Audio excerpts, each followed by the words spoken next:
You're watching Fox 35 News at 10:30. Well, he almost became Florida's next governor, but now Andrew Gillum is preparing to go on trial tomorrow on federal corruption charges. He's accused of defrauding campaign mega donors and lying to the FBI. Fox 35's Jordan Bowen walks us through those charges. In 2018, Andrew Gillum, the then mayor of Tallahassee, nearly defeated former Congressman Ron DeSantis in the Florida gubernatorial race, losing by fewer than 34,000 votes. Now, 5 years later, Gillum faces 17 counts of wire fraud, 1 count of conspiracy to commit wire fraud, and 1 count of lying to the FBI. Andrew, do you have any comments? I don't. Thank you. Prosecutors allege Gillum and his longtime advisor, now co-defendant Sharon Letman Hicks, defrauded campaign mega donors by soliciting money from organizations that thought they were donating to legitimate political causes. Instead, the feds say the day after Gillum lost the governor's race in 2018, his campaign sent $60,000 in campaign donations to Letman Hicks's communications company, PNP Communications, to pay for expenses related to Get Out the Vote efforts. Then prosecutors say Letman Hicks made 4 $5,000 transfers called bonuses to Gillum's personal bank account. According to the federal indictment, Gillum is accused of pocketing a total of nearly $57,000 in campaign donations. He's denied all allegations and calls the indictment politically motivated, saying at the time, quote, "There's been a target on my back ever since I was the mayor of Tallahassee. They found nothing then, and I have full confidence that my legal team will prove my innocence now." Meanwhile, the charge accusing Gillum of lying to FBI agents stems back to 2016 and the FBI's public corruption investigation in Tallahassee. That's when prosecutors say undercover FBI agents posing as real estate developers paid for part of a trip Gillum and his brother took to New York City. According to the indictment, the agents paid for his food and drinks, a boat ride around the harbor, his hotel room at the Millennium Hilton Hotel, and a ticket to see Hamilton on Broadway. In 2017, Gillum voluntarily sat down with FBI agents and denied ever receiving gifts from the supposed developers. As for the trial, jury selection begins Monday in federal court in Tallahassee. Jordan Bowen, Fox 35 News. Well, listen to this. A vaccine to protect against breast cancer is now on the horizon, and one Florida woman just actually took the first shot. She's a breast cancer survivor and is worried about the disease resurfacing. She's hoping this vaccine will prevent that. It's intended for a type of breast cancer called triple negative, which is the deadliest form. Going to provide women with, just the peace of mind that they're not going to have a recurrence. And then the broader scale of maybe, not worrying about triple negative ever again is truly amazing. The company that makes the vaccine is in Orlando this weekend, actually, to discuss their findings. A former NFL player is tackling a new challenge off the field. Bobby Howard's life changed in 1994 when the former Tampa Bay Buccaneers running back went into kidney failure at just 28 years old. And after getting a life-saving procedure, he wants others to now step up and become organ donors. That's why I live today. That's why I do the job that I do. Because 28 years later, that transplanted kidney is still going strong. And I just think the person who I'll never have the opportunity to meet is that he's just one heck of a person to truly understand the importance of life. Howard now works for LifeLink of Georgia as director of the Multicultural Donation Education Program. He and his team are working to boost the number of minority organ, eye, and tissue donations. The biggest reservation that we hear is that the mistrust of healthcare.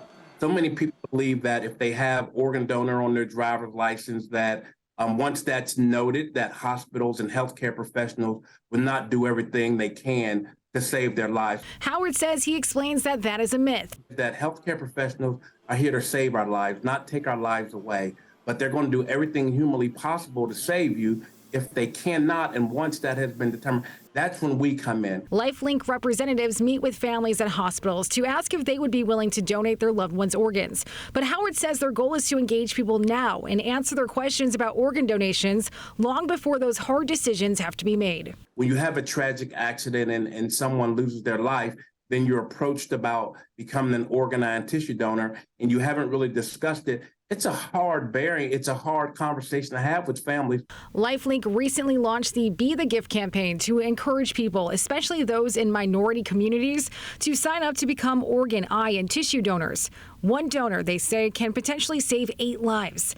If you want to one day become a donor, Howard says to let the people in your life who matter now know. The most important thing is to have that discussion with your family so that everyone in your immediate family know what your decision is.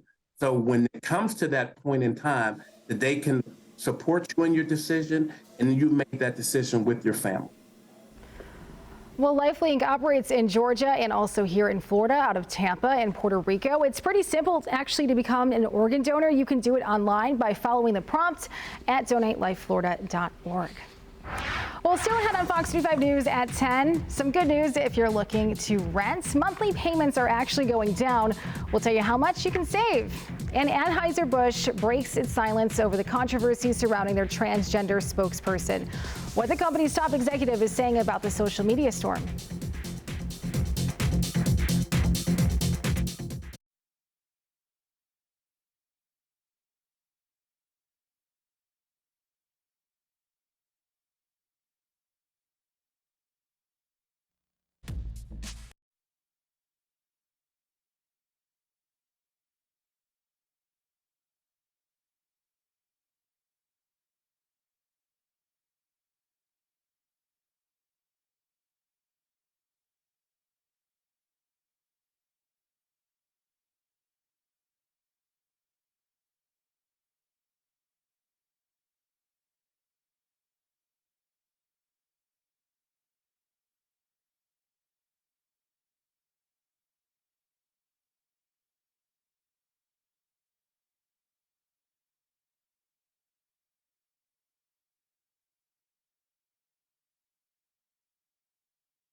A consumer alert tonight. A Redfin report shows the cost of rent is actually going down. The report says median asking prices fell under 1% to about $1,900. That is the lowest median price in more than a year. The report attributes too much supply, economic uncertainty, and inflation for the decline in price.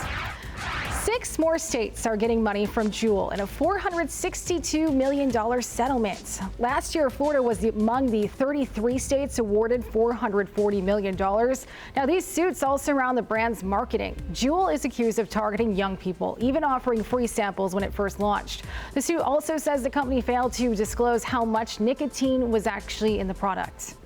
Taking a page out of Big Tobacco's playbook, Juul misled consumers about the health risk of their products. Well, the money from the settlements will be used for research and education. The company will now have to ensure that retailers are not selling to minors and limit the number of purchases someone can make at retail or online stores. A beer campaign with a social media influence sets the internet on fire. Now Anheuser-Busch is breaking its silence over the backlash to partner with a transgender activist. Fox 35's Charles Watson has a story.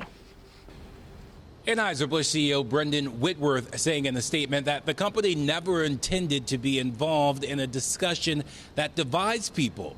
He goes on to say in that statement, quote, "I care deeply about this country, this company, our brands, and our partners. I spend much of my time traveling across America, listening to and learning from our customers, distributors, and others. Moving forward, I will continue to work tirelessly to bring great beers to customers across our nation." Whitworth's statement follows backlash the company is receiving on social media for its marketing campaign featuring transgender activist and influencer Dylan Mulvaney.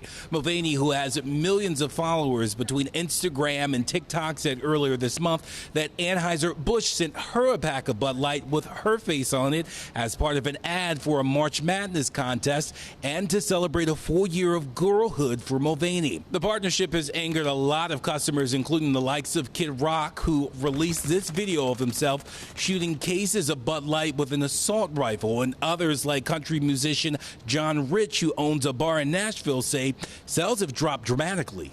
The sales on Bud Light are almost at 0%. I mean, it's unbelievable. We're sitting on cases and cases of that beer in the back, and you can't reorder it if nobody's going to buy it. Now, prior to Bud Light's partnership with Mulvaney, the company's vice president of marketing said she wanted to make the brand more inclusive in an attempt to appeal to a much larger audience. Bud Light had been kind of a brand of fratty, kind of out of touch humor, and it was really important that we had another approach. Now, since the release of that campaign ad, Anheuser-Busch has lost billions of dollars in terms of market cap. Now, the company is setting the record straight, saying that the Bud Light cans that they sent to Mulvaney with her face on it were a gift, and that those specific cans are not for sale publicly. In Atlanta, Charles Watson, Fox News. Well, still ahead on Fox 35 News at 10. Do you find yourself glued to your phone screen? Well, if so, you are not alone. We'll tell you what many people say they would rather do than be without a device. And pets, well, they hold a pretty special place in their owners' hearts, but that place is even more special than their human partners sometimes.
Well, trending right now, most of us, we can't imagine going a day without these, our smartphones. And experts say it's because we've actually become addicted to them. The average American checks their phone, get this, about 400 times a day. That breaks down to once every 2 minutes. Many people admit they would rather go on a bad date than spend time away from their phone. 66% of teens admit to feeling anxious when they don't have their smartphones. After a long day, would you rather be comforted by your partner or your pet? Well, 60% of pet owners say they would rather snuggle with their furry friend instead of their partner. 8 in 10 also call their pets their #1 source of joy. I mean, I get it, right? They're fluffy and they're soft. I have 2 cats and one of them is just the biggest cuddler. So I get it, right, Ian? I mean, that's what they're there for. They're there for emotional support, and yeah, they All of the above. Humans don't have fur, so we're not as comfy. Exactly. It's like a big blanket around you. Big difference.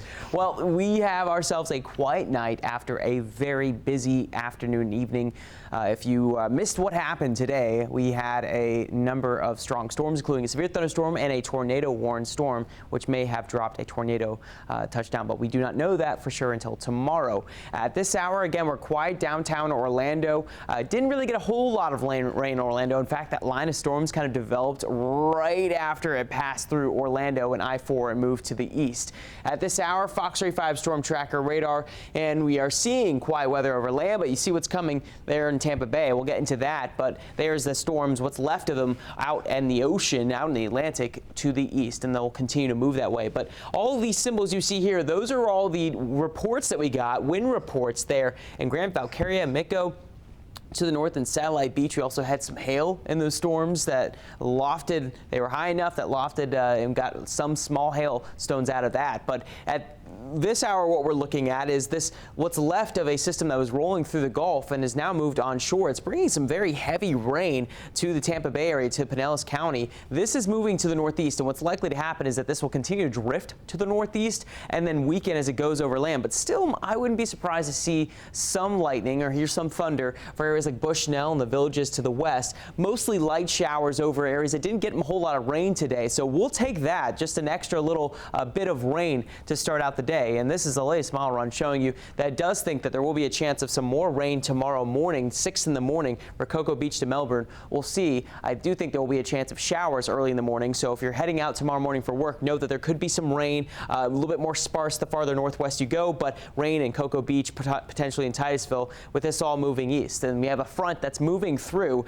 and that front's going to exit. I do not anticipate severe weather with this, but we could see some rain here, some heavier rain to start out your morning. The clouds will start to clear from north to south. We'll see some drier air out of the north. That will clear out those clouds, and we'll see more sunshine into the afternoon. What's setting up to be a great start to the week. So wake up weather depends on where you're at, but if you're near Orlando, likely you're drier in the morning, only an isolated rain chance. Temperatures will be mild, 71 degrees at 5 a.m., 7 a.m., 67 degrees. We'll have the clouds in the morning. If you're closer to the coast, maybe a little bit better of a rain chance there in the morning. Claremont, 68 degrees with clouds in the morning, 9 a.m., 67 degrees. By 2 o'clock, 78 degrees. We're not going to see 90 degrees tomorrow afternoon. We're just going to see some nice weather. In Cocoa Beach, I think we could have some rain early on in the morning, but as the afternoon goes on, more clouds will begin to decrease those temperatures into the 70s and that light north wind. 76 degrees, a high tomorrow in Palm Coast, 76 degrees New Smyrna, and we're going to be warming to near 80 degrees inland, and this is actually technically slightly below average. As that cool front moves on through, it will pull in some drier air, and that'll be here both for Monday and Tuesday,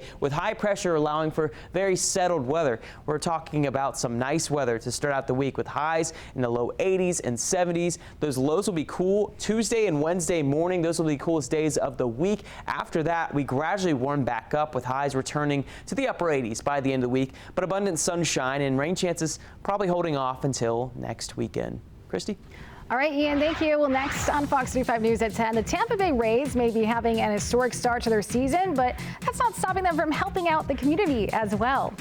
We'll take you to the team's annual 5K run that brought plenty of fans to the fields.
To Fox 35 Sports Zone, Orlando City getting the job done at the last minute last night. They beat Minnesota United 2-1. The match started slow with neither team managing a score in the first half, but action picked up in the 58th minute when Minnesota scored first.